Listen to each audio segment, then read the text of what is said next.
Hello and welcome to Daily Politics on Trust TV. On this program, we discuss issues around politics, policy and governance. I am Shafiu Suleiman. Thanking you for joining us.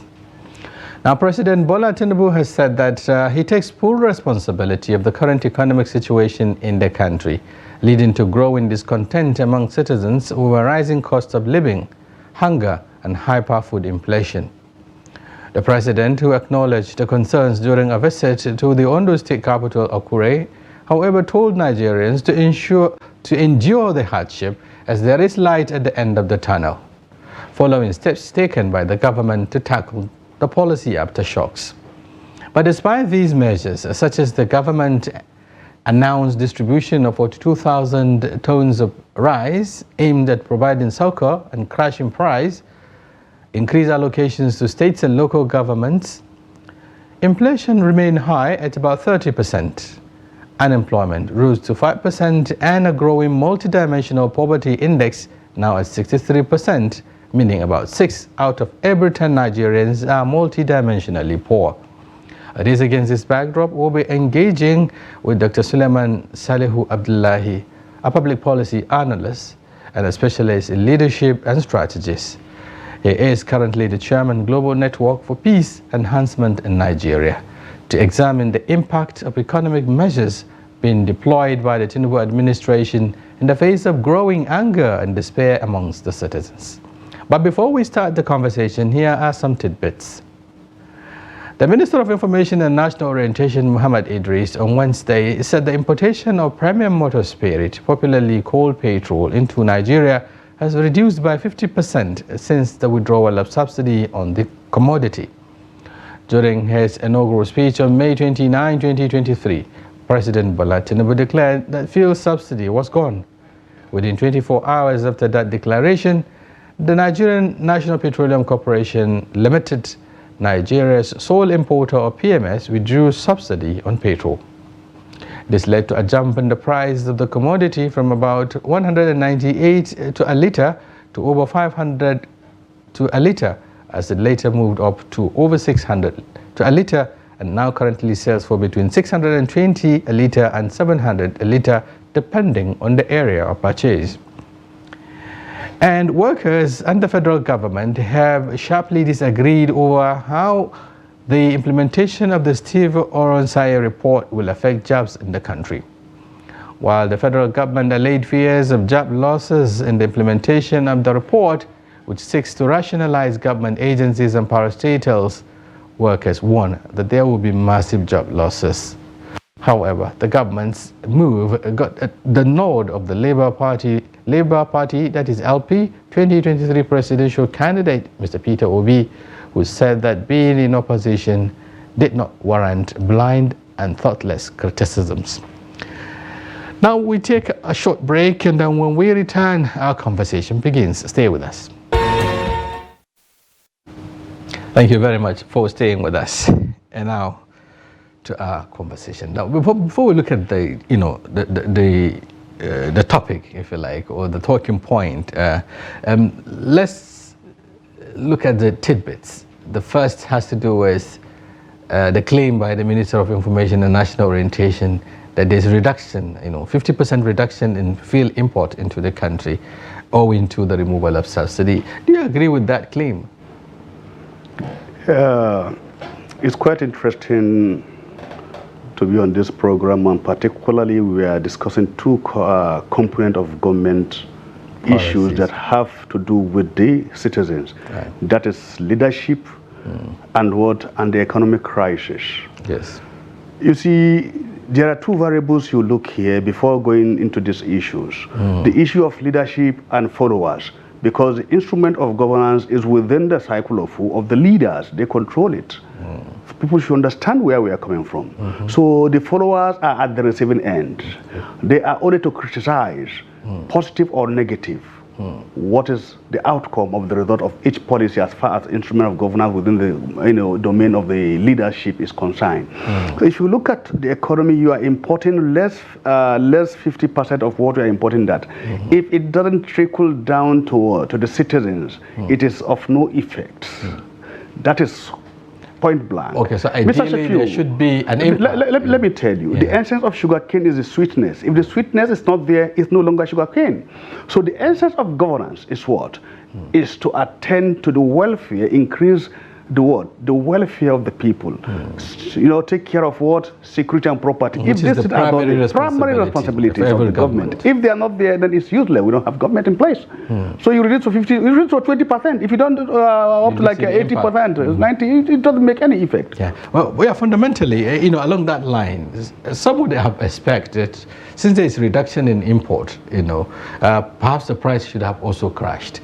If that what it means that we are obtaining this locally, or then we are saving, we're not importing, so it is not draining our meager, you know, forex and what have you, then there should be an impact, direct, you know, impact on the ordinary citizen. You see, I have refused to make serious comment on this issue of governance because people will take it as personal, or you are looking at it beyond what is expected.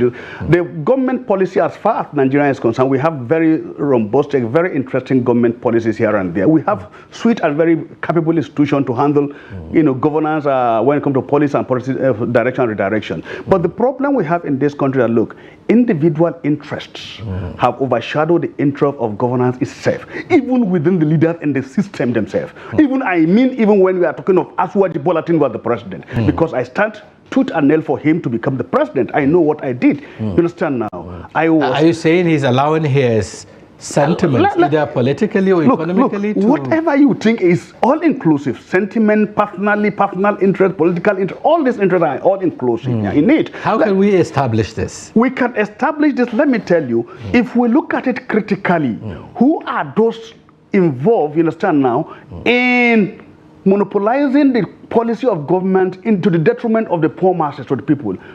Is it me and you? Is the lack of Dangote, the lack of Rabiu and all others? Well, all those, you're talking the multinationals. Those multinationals, even you are thinking of those multinationals, are even the indigenous companies that are operating within the system, within Nigeria, you understand now? Let me tell you, Mr. Shafiu, nowhere in the whole world, check the history, even under military, under system or any system of administration, no power is more than the power of in power. No power is powerful than the government, no individual or group. Let me tell you, the issue of insecurity, I mean it, and I said it here. And now I'm going to mention 100 times. If the government means to tackle insecurity today within the next 24 hours, I'm telling you, they have the strategy to pin it down. And the same thing in economy. What would be the interest of government in insecurity, for instance?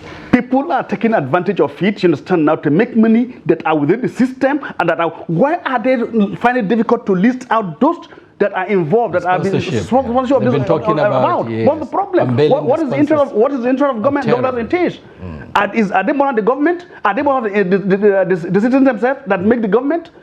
We said democracy is all about what? About the people, for the people, and by the people. Then why are we running away with facts and evidence from the people? Yeah, and similar scenario is also playing out in the oil sector, for instance. The so-called subsidy that its removal has led us to where we are today was said to be being enjoyed by a certain number, of people. But over the years, governments have been talking about it, but none has been mentioned. No one has been mentioned as to this other set of people who have been holding the country ransom. You see, let me tell you, if you need data, figures, and all what you need about what, even the mainstream industry in the petroleum sector, the offshore and the onshore, whatever data you have today, let me tell you, NNPC have those data. They are playing their game with it. You understand now? They have every data as far as was selling, payment, and everything. They have it. The federal government, the CBN, central government have the data. They decide to play hanky-panky games with it. They toy around with all data and information. What are we saying? Who is a fool? And average Nigeria is as intelligent as the others. So let me tell you, if you are thinking of the ordinary woman selling in the street, in the market, she's as intelligent as that man in the office. If as far as she can able to read the lines of the pages of the newspapers, what are we saying? Here is that, look, when we are talking of petroleum sector, the Minister of Petroleum, Mr. President that appointed the Minister of Petroleum, the NNPC, in this case, within this triangular minister, so that's the head of petroleum himself. What are we saying? He knew quite well what is happening. If CBN, Emefiele, admitted that we gave 40% of the loan to Dangote to build that refinery, now Dangote is telling us that I have to import his crude oil from America or somewhere outside the country, then our money is worthy of what? Of producing his refinery, but our crude oil is not enough for him to refine to refine by his what? His refinery. Then what are we saying? That is number one. He got the money from the CBN. He got the investors from within Nigeria. Apart from it, 100% now. not 100%. You understand? If 40% we give you, without that 40%, 60% will not give him where he is today.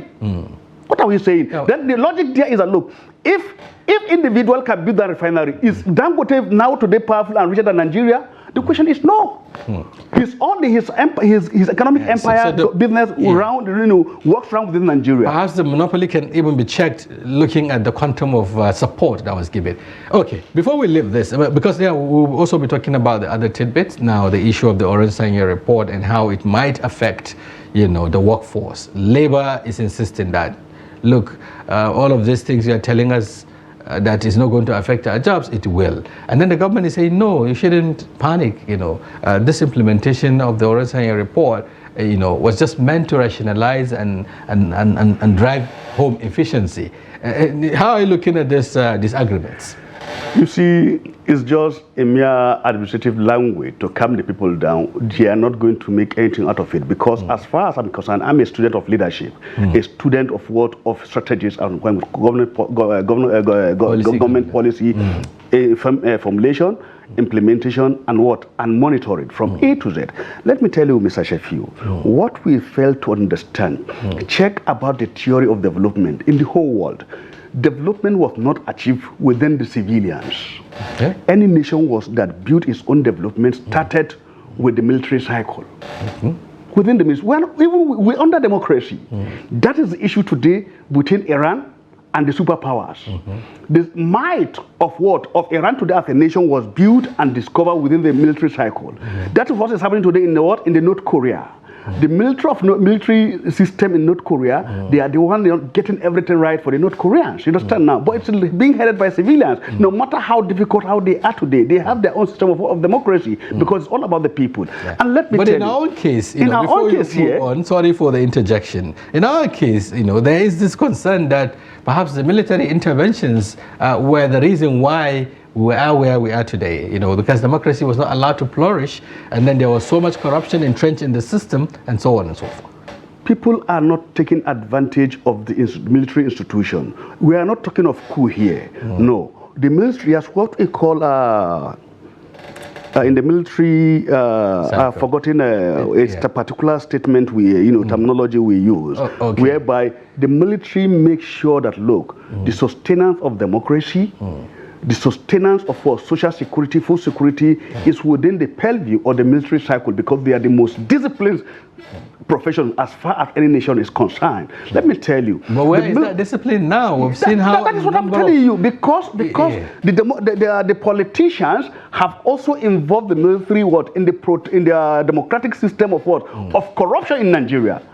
From A to Z. This is what we are saying. So your opinion is that it is the other way around, because some say the military incursion, if you like, and of course grip of power over time, and the fact that they just decided to change the gap, return in civilian gap. Let me tell you, Mr. Shafiu, in the developed world, the military lead by example. You are talking of agriculture. You give 5 to 6 billion naira to the military cycle. Give us an agricultural output within your system. We are not in a war region. We are not in war with anybody. You understand now? So instead of your capable hands should just be lying down doing nothing. You understand now? After your regimental training and exercise on daily basis, let them have somewhere to invest this money. Let's see what pattern of agriculture are they going to use, and what type of mechanism are they going to use, and what mechanical instrument will they develop within the cycle of the military cycle to come up with it, so that we will now from there we will take olive branch and develop it.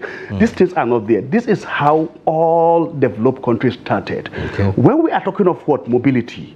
You are talking of social sector, economic sector. It all started with what? The military. Without the military involved in governance, you give them responsibility. They came out to resort for you. That is what is happening within the developing nations that are becoming developed today. You look at Brazil, you look at North Korea, you look at Iran, and you look at all the Asian tigers. This is what actually happened. Malaysia, Indonesia, China, and Japan. So let me tell you, if we really want to work out what type of development strategy are we using? What type of development theories are we using? And what type of leadership system of theory or governance are we trying to use? Let me tell you, today if you get Mr. Tinubu and ask him, you had Mr. President, please, what type of presidential leadership theory or method model are you using? He will just be looking at you. Are you transformational?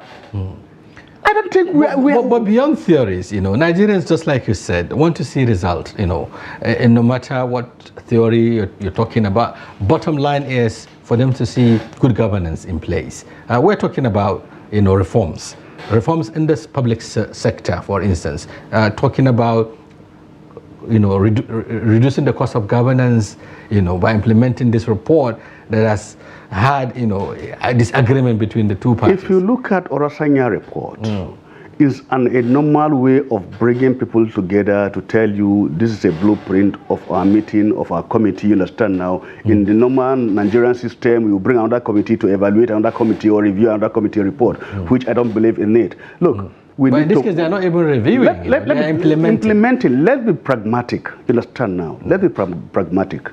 You see, in the 21st century, whatever you are going to do, before you talk of implementation, look at what? The pros and cons of it. Orasanya report, we have getting a report. What give me the detail of this your report? The advantage and disadvantage, long time and short time, what values so of there it. Should be a proper review. Even by the committee itself. The government, the Mr. President should have what you call a blueprint, it's executive summary of this report. By implementing, you are going to achieve 30% in this aspect, 20% in this aspect. This is statistically, this is the data from every aspect of this report. What we are going to achieve, and this is going to be the feedback from what? From the citizens, you understand now? Especially that there is concern around the fact that the report is even 12 years old. Perhaps it is not in tune with the current realities. You see, this is why I'm telling you that Mr. Sheffield, we don't have enough time to break these issues. We don't have to break down this issue, so you understand now. Because at every time I want to make analysis, I draw logic, or I draw an example from one area within and outside the shore of Nigeria to make a clear difference on how we should do things in Nigeria. But we continue to repeat haphazardly what we are doing without proper routine of doing it. We don't have a specific mandate or look. In this part of the world, we have been accused that, look, we don't know what we are doing. You understand now? But we need to prove to the international society that, yes, that we know what we are doing, and we have a format of doing what we are doing. Let us show them that, look, within the century, look, we have come and to challenge any other world today, developed or undeveloped or the developing world. And look, we have what it takes to be there wherever the developed country is. But let me tell you, believe me, except for the fault line. For the fault line, our leaders are not giving us those opportunities. All right, so let's go into the conversation proper now. Our talking point. We're looking at the economic crunch, and of course measures that are being taken to address it, whether they're yielding the desired result. Mr. President just said Nigerians should endure more. The fact that, yes, he's aware of the hardship, but he believes that there is light at the end of the tunnel. Do you see that light at the end of the tunnel? There is darkness at the end of the tunnel. Why did you say so? Good, fantastic. You see, if you brought your enemy that is stealing, that is fighting your progress, your success, is weighing you down, now to be at the security post, what do you expect? He will master the architectural design of that building and know how perfect to mix his game. How do you mean? Because very good. Yes. See, you bring all these multinationals, the like of Dangote and Bola, to tell you that these are economic team, economic recovery teams. Are they not the problem of this country? Is there any house you go to do that you don't see any product of Dangote in that house? Why are you so specific about Dangote? Because these are business people. And these are people who are also contributing to the economy. Contributing to the economy, let me tell you, if what you are contributing positively is less than what you are contributing, negatively, we should see you from the negative aspect of it. Because the Dangote refinery would have been a serious relief to every Nigeria. But now we are seeing it has never indicate any kind of indication that it's a relief. It's just starting now. Look, Perhaps maybe we in the long run we continue to see give that excuse for failure. The Germans said, I was once with Julius Berger. They said, Germans, we don't have excuse for failure. If you fail, you fail.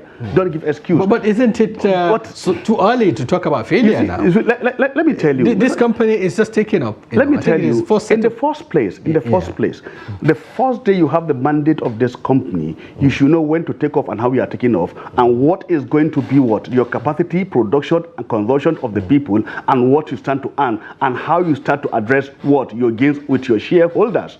This is what we are saying. Are we not taking of Dangote empire, the richest man in Africa? But before we talk about the business people, here we are in the petrol sector. Why should, some will say, why should the Dangote refinery even become a focal point when we have 4 refineries and that are moribund?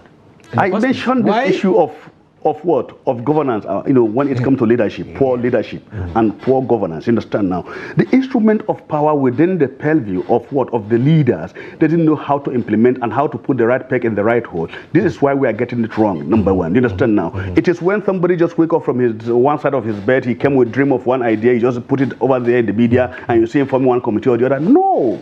You have to take a research. This is the particular problem. What are the causes of the problem? What are the immediate solutions? Long-time, short-term solutions. Are we lacking in those theories and research? Look. Quite a number of them have been developed over the years. If they have been developed over the years and are not being implemented, you understand, in one reason or the other, that is the failure of government and the leadership. What we are saying today is that, look, are we saying that is the problem we have to do is the followers? It's not about the followers, you understand now. Dangote is doing his own business. What concerns with Dangote? What concerns with MTN? What do you have with Global Company Nigeria Limited? This is not your business. You are the government. Bring a policy that will suit your people, your citizens, you understand now. That will give results. Yeah, even though people in government would tell you that the government has no business in business, perhaps providing an enabling environment. Let me tell you, do this. The developed world, you find out that governments are driven by public-private partnerships. Let me tell you, these people in governance also have their own shares in this this multinational. That is why they are developing their interest. Let me tell you, during the campaign of Mr. Bola Tinubu, the president, he said we will have incentive for all industries, shakers of industry in Nigeria, for them to bring down the cost of what? Of production, to lessen the cost of production and the cost of materials. So that you have prices, you have direct effect on the last consumer. That is the masses. What we're seeing today is it's nice. That's what I'm telling you. You see, let me tell you, when it comes to the exchange process, you see them with languages that are really practical and achievable. But when they get there, it becomes a different ball game. Yeah, because we're looking at the parameters now, or the benchmark, if you like, or what is being set on ground to achieve that economic recovery, if I should put it that way. A number of measures have been taken by the government to cushion the effect at some point, and then to also see how they can rescue the economy from sliding. Let's take, for instance, the hunger in the land, or the rising cost of food prices. And the government is trying to tackle that by perhaps injecting some grains into the system to crash the price. Have we seen any sign that the price is crashing? Mr. Sheffield, let me tell you, we are making mockery of ourselves. Is there anywhere you see government in the developed world coming to share money to individuals, to citizens, buying food and share to their citizens? No, you don't do that. That shows your currency is as worthless as what you said it is. It's no longer a currency that should be recognized in the international standard.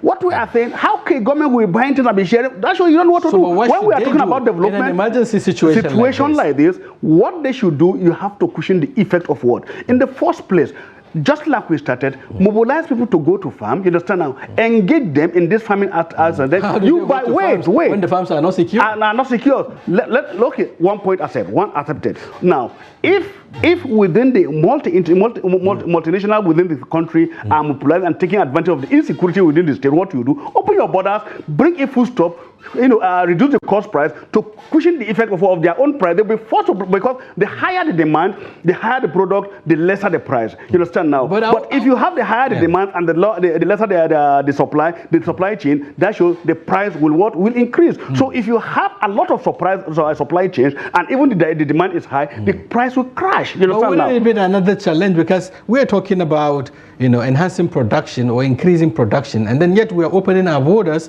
for import. So if we do that, are we not also in a way, the rice they are sharing, are they not being imported? They are being imported from Thailand, from Indonesia, from India. You understand now? From the Asian country. What are we saying? Isn't it part of the surplus of our local production? The surplus of local is not surplus of the local production. They are importing these things and the sharing. Now they ask the custom officers to open their warehouse where they have all this CISO and they try to crash the price. If that is the case, why don't you have a formal and ideal administrative arithmetic on how to cushion the price by bringing in this product? Why do you allow people individual to buy and and file this product until when this prices get skyrocketed in the market, then you now started to look at measures. You buy direct from the producer. The moment it is time to sell their product, the government should send their own agents, through the Ministry of Agriculture, to buy this product, keep in their warehouse, in their silos.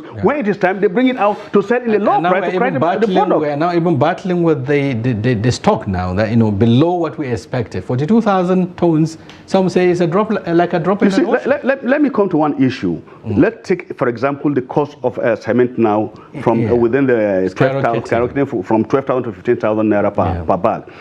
Look, as Mr. President, who are those manufacturers of cement in Nigeria?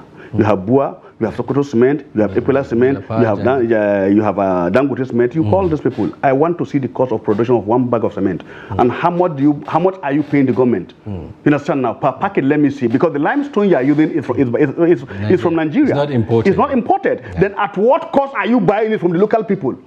Let me tell you, Dangote from Obajana, go and find out how much is he paying to Kogi State per bag of what? Of the cost of a limestone. Then the processing, and you have to look at all these things. Then Dangote, if you are producing a bag of cement at the cost of 5,000 naira, with transportation, everything, why should it be 12,000 naira in the market? Well, okay, let me tell you, the same thing go to what? These are serious concerns, actually. And then the government is also taking steps. I think at the last meeting it had with these producers of the cement, it was talking about, it was threatening to open the borders so that they can import, if that is the problem. But we have many other issues to look at, and time is not on the side. We're just talking about crashing prices of food and other items that are very key.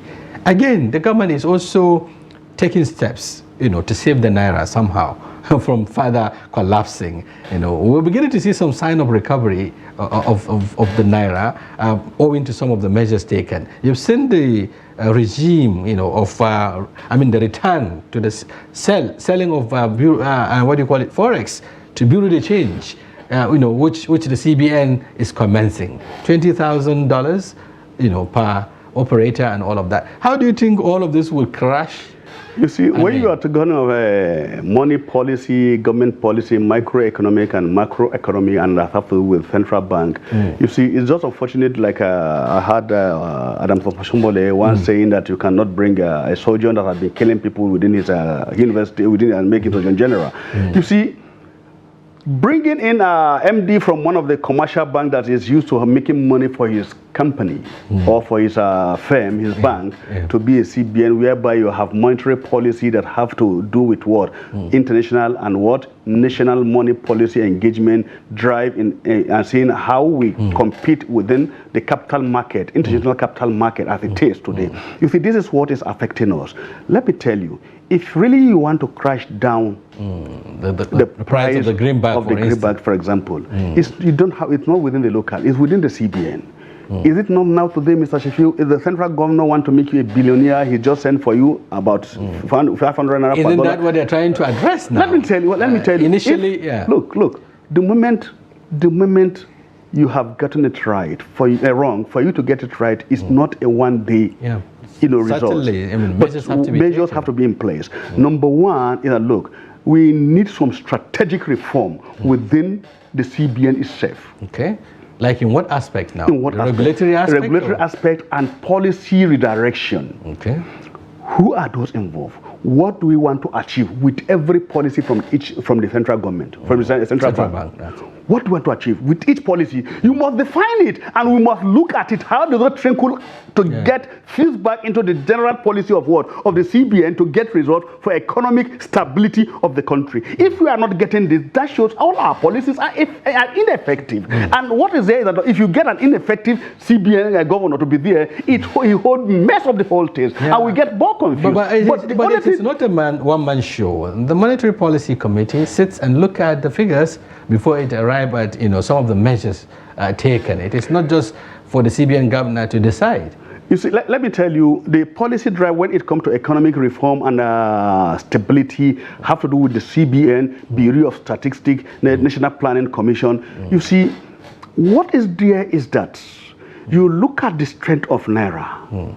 How do we improve it within the next 2-3 years? And what are your trajectory, strategic plans to get this result?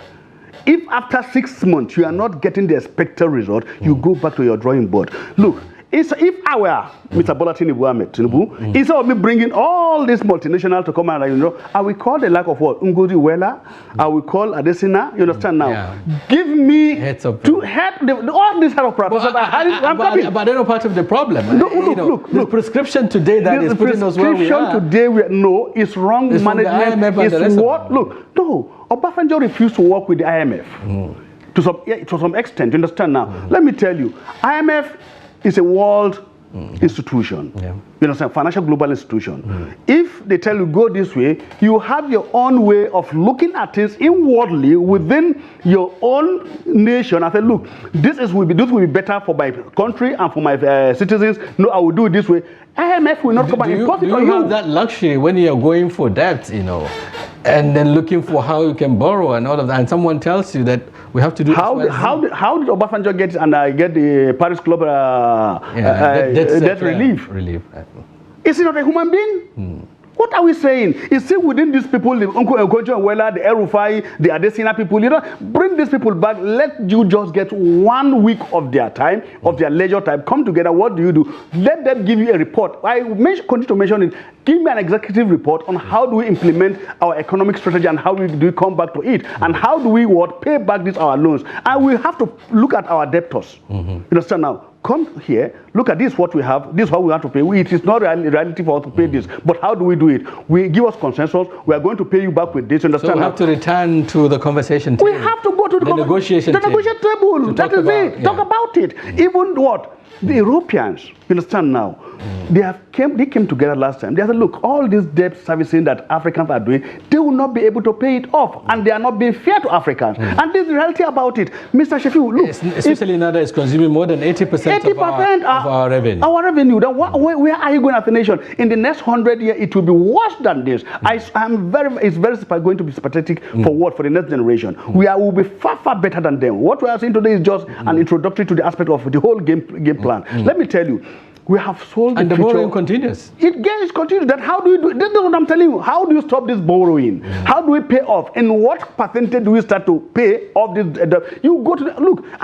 It gives serious headache, my brother. Look, we have the resolution within our fingertips, but when it comes to implementation, because of individual interest, because of the government interest, because of the politics involved in it, people are not ready to say the truth and are not ready to face the consequence. You understand? And we continue to be like this. But what we have at the end, the leadership is playing. Look, let me tell you, if Bola Tinubu didn't take it to the gallery and stand tall to it, you understand now, believe me honestly, let him know that, look, history is going to be against him. Because he came and told us, Emilio, it is my turn. And we all believe in him, looking at what his achievement in Lagos State, his passing, how he has played across a generation when it comes to Nigerian politics. And he is here today. If he's not giving us a result, he's giving us a promise. I felt it before earlier when people are complaining about I support the removal of fuel subsidy. But it looks very funny. If you remove fuel subsidy that costs you 2 trillion, and you are now spending 2.5 trillion in palliative. What sense does it make for you, my brother? And where are the palliatives? Where are the palliatives? You understand now? Because so yes, even here, I down. still also have to for the legislatures, what are the legislative arm of government, what are they doing? What is their contribution in this aspect of it? So we have the problem is not just from the executive, it's also from the legislators, because they are not legislating. I had opportunity of hosting one, a couple of days ago, a senator, and we were talking about the role they are playing in all of this. But he said they continue to do their oversight function to hold the leadership accountable and all of that. During President Obasanjo's regime, one Minister of Communication was not performing as expected. He was being confronted by the journalists. He said, look, I'm doing my best. And we said, if your best is below average, you quit. Your best is below average. You quit. Are you towing the line of those saying that perhaps we've had people talking about if Mr. President doesn't cannot address the problem, it should. Some say a former, a candidate of the PDP in the last election was saying that if the heat is too much, you can quit and all of that. Let me tell you, look, he is not being informed as expected. You have all ASA, SSA, media, everybody here. Are you well informed? Let me tell you, when it comes to government policy, you see, the moment you are appointing your ministers, you don't just appoint ministers and leave them there with their office. Give them mandate. Yeah, but we would agree that, them? But we would agree that there is a departure, in this government. We've seen some level of, leadership accountability being expunged. For instance, the president has had his minister, a coordinating, is it minister or so, Abdullahi Osman, looking at the targets, if you like, the KPIs and all of that. And then we've also seen some level of deterrence. XYZ, some ministers who have been found wanting, suspended, and all of that. Let me tell you, it's not just about the ministers. One, the moment you have a serious reform of this type, you see the impact among the civil servant, punctuality, commitment, dedication to work, patriotism. You see it coming up gradually. You understand now? Are we feeling that impact in this public sector? The answer is no. Okay. Because dealing with the minister it's not just the issue, you understand now? Because the minister works with the PAMSEC, which is the chief accounting officer of that ministry, you understand now? So there are a lot of issues that you need, there are a lot of, system that you need to touch, you need to look at it, x-ray it from A to Z, and look at it, come out with a serious government policy and redirection. When it comes to implementation, you look at it, at what parameters are you working, at what speedometer are you working, you understand now? If it is too slow, you say, look, I'm not comfortable with this. But is it about the speed now? The speed is taking us where we are today. The speed is taking us where we are today because, look, we are not being pragmatic. Okay. You understand now? That is number one. And we have what we call SWOT. Analysis. You need strength, weakness, opportunity, and threat. You look at it. In this aspect, when you come to power, you look at it, where is your strength? Where is weakness? Where is opportunity? You understand now? And how do you hold onto the confidence of the people that give you this mandate? This is what you should look at. Are we actually government? Are we really looking at the confidence? No, it's not there. Okay. So how do we return this public confidence in governance? How do we get Nigerians to agree that some of these policies that are being made are actually designed to impact positively on the lives of the ordinary Nigerians? Very good. Very quickly, we have less than. We have government of all inclusive. We should look at the legislative and the executive coming together to have what? A agreement on what? On policy direction. We need to see all the agencies of government, like the Nigerian Port Authority, Federal Inland Revenue, the CBN, coming together to sit down. Let's look at our source of income, and let's look at the National Planning Commission, the minister there, to tell us how do we address, and the Commissioner Minister for Finance, this issue of debt. How do we manage it? We have the DMO. How do we manage our debts? You understand now? Then the stockpile of what? Of the investment from retirees. You understand now? The pension fund. What are we doing with it? But they're beginning to deplete the pension. Yeah, you have depleted it. We didn't feed the impact. We are not feeling the impact of what? Of the subsidy removal, the pension fund. We are not feeling the impact. All these things are corruption, upon corruption. So we are not ready to fight it. We have to tackle corruption head on.